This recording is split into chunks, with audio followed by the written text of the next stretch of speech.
सातों में सातों सीट हम लोग विशाल मार्जिन से जीतने जा रहे हैं। देखिए, महागठबंधन ने खुद को नकार दिया। सब सीएम बन रहे हैं, सब डिप्टी सीएम बन रहे हैं। सीएम और फिर से कभी भी जंगल राज के बारे में जाने की बात तो सोच दीजिए।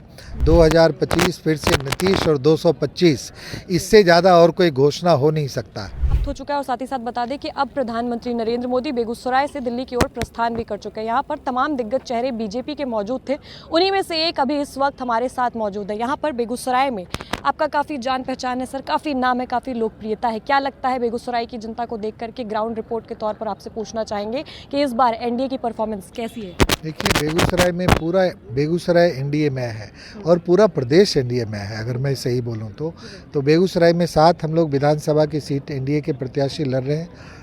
सातों में सातों सीट हम लोग विशाल मार्जिन से जीतने जा रहे हैं। और आदरणीय प्रधानमंत्री जी का आज आगमन बेगूसराय ज़िले में और मटियानी की इस धरती पर हम लोगों में अतिरिक्त ऊर्जा का संचार किया है। और तमाम कार्यकर्ता अब और जोशो खरोश और पूरे बल और शक्ति के साथ एक विशाल जीत को हासिल करने जा रहे हैं। विशाल जीत को हासिल करने की बात तो आपने कह दी है, लेकिन इस बार महागठबंधन की भी परफॉर्मेंस देखी जाए तो किसी भी हद तक हम ये नहीं कह सकते कि नकारने लायक है। तो ऐसे में आपको क्या लगता है कौन कौन से मुद्दे इस चुनाव में काफ़ी ज़्यादा प्रभावी हो सकते हैं एनडीए के? देखिए, महागठबंधन ने खुद को नकार दिया है। महागठबंधन तो अभी बताया प्रधानमंत्री जी ने भी, हम लोग सब भी जानते हैं कि उन्होंने खुद को नकारा है। वो अब गठबंधन नहीं है, वो लठबंधन है।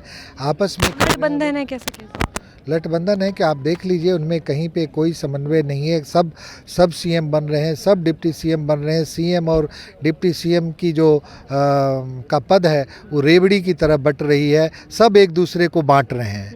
तो जहाँ पे इतना कोई चीज़ नहीं हो, कोई दिशा नहीं हो, कोई नीति नहीं हो, तो वहाँ पे कुछ भी होना बिल्कुल असंभव सा है। और बिहार फिर से कभी भी जंगल राज के बारे में जाने की बात तो सोच दीजिए, छोड़ दीजिए।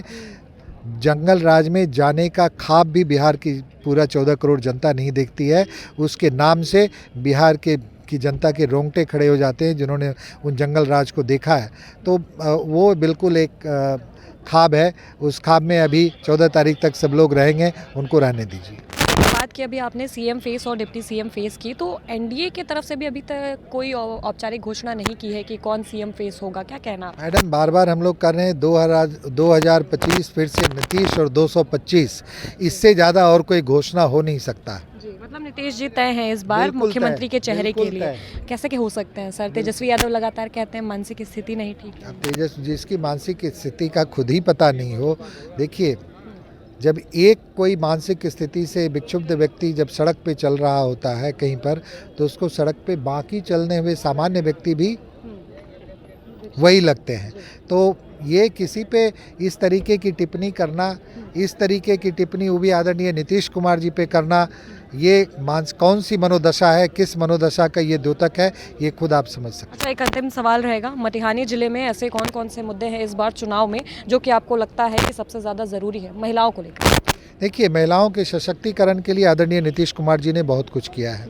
उनका राजनीतिक सशक्तिकरण, पंचायतों में, नगर निकायों में आरक्षण देकर, उनका आर्थिक रूप से उनको स्वावलंबी बनाने के लिए अभी जो जीविका के माध्यम से जो महिला उद्यमी योजना आई है, महिलाओं जो आज बिजली बिल की माफ़ी हो गई है 125 यूनिट के, इन तमाम चीज़ों से लोगों का आर्थिक स्थिति में सुधार होगा। और साथ ही साथ शिक्षा के स्तर को ऊपर बढ़ाना, हमारी बेटियां और पढ़ें और उनकी भागीदारी न सिर्फ बिहार के प्रशासन में हो बल्कि देश में उनकी भागीदारी हो, देश के उत्थान में उनकी भागीदारी हो।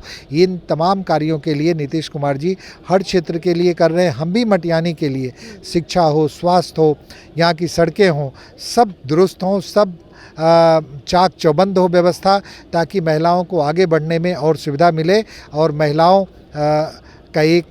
की एक भागीदारी हो मटियानी के विकास में, वो हम लोग सुनिश्चित कर रहे हैं।